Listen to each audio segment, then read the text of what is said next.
I'm Lisa Lockwood, former U.S. Air Force Desert Storm veteran, heavy equipment operator, Airman of the Year, Air Force-wide. I'm a former police officer, detective, firearms instructor, and SWAT team member. I worked undercover for 5 years, infiltrating the mafia, catching sex predators on the internet, working with drug dealers, working with informants. I posed as an exotic dancer, a stripper, a Hooters waitress, a crack addict. A lot of the dangers involved with those things, not having a wire and a gun, is exactly what a confidential informant has to go through. I know what it's like living in those shoes. When I think back to my high school days, I always wanted to be an actress. And I actually thought when I graduated high school I'd go to Hollywood and work in soap operas. So when I became a police officer, it was almost like I had the ability to use those acting skills in having incredible arrests, working with the detective unit. So it was kind of like a win-win. One of the biggest investigations that I worked on was a mafia-tied fencing operation. And my role as an undercover agent was to be a stripper.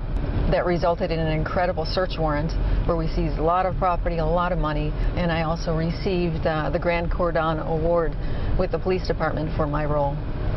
In 29 months, we had 77 arrests, 15 of which were charged with Class X felonies for delivery of controlled substances.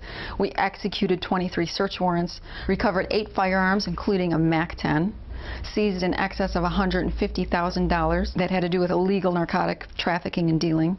We seized 4 vehicles. We confiscated in excess of $90,000 in narcotics from cannabis, ecstasy, hash, heroin, and seized 297 fraudulent prescription forms. So with that, our chief believed that we qualified to receive this, which was the Officer of the Year. Working with informants is not always easy. No matter what kind of screening law enforcement does in order to ensure that an informant is going to be in their integrity, there still runs the risk of getting burnt. What does getting burned look like? An informant decides to work both sides, meaning they'll get paid for working with law enforcement in order to help ensnare the criminal, but what they'll also do is they'll tip off the target. And what that does is it puts everybody in jeopardy. My reinvention in my new life after law enforcement was to become not only an author but a coach, reinvention expert, and inspirational speaker. So I became certified as a hypnotherapist.